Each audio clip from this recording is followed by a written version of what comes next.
എൻ്റെ കൊച്ചിലെ ഉണ്ടല്ലോ ജിഞ്ചർ ബ്രെഡ് മാൻ ഇല്ല, ജിഞ്ചർ ബ്രെഡ് ഹൗസ് ഇല്ല, അതിനെപ്പറ്റിയൊന്നും എനിക്ക് അറിയത്തൂടില്ലേ. ഹോട്ട് ചോക്ലേറ്റ് ഇല്ല, മാഷ് മെലോസ് ഇല്ല, ഇതൊന്നും ഇല്ലാഞ്ഞിട്ടും അന്നത്തെ ക്രിസ്മസ് അത് അന്നും ഇന്നും വളരെ സ്പെഷ്യലാണേ. ക്രിസ്മസിൻ്റെ തലേന്ന് ജാതിമരത്തിൻ്റെ ഏരം അല്ലെങ്കിൽ ചില്ല വെട്ടിയെടുത്തുകൊണ്ട് വന്ന് അതിൽ ബലൂണും തൊങ്ങലും തോരണവും ഒക്കെ തൂക്കി അത് ക്രിസ്മസ് ട്രീ ആക്കി വയ്ക്കും. നേരത്തോട് നേരം കഴിയുമ്പം ഈ ഇലയൊക്കെ ഒന്ന് വാടും.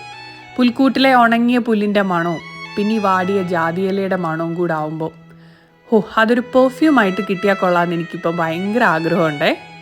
പണ്ടൊരു ക്രിസ്മസ് കാലത്ത് എനിക്കന്ന് 10-11 വയസ്സ് കാണും. ചേട്ടൻ്റെ ഫാൻഡം കളക്ഷനിൽ നിന്നൊരു പുസ്തകമൊക്കെ ഇസ്കി അന്ന് പള്ളിയിൽ വെച്ച് നടത്തിയ ഒരു ക്രിസ്ത്യൻ ധ്യാനം, അതിൽ പോയി ഈ പുസ്തകം കട്ട് വായിച്ചത് ഞാൻ ഓർക്കുന്നുണ്ട്. അതിൻ്റെ ഓർമ്മയ്ക്കെടുത്ത് വെച്ചതാണ് ഈ പറയുന്ന മരണക്കെണി. ഇതിപ്പോൾ എല്ലാം പാട്ടായി.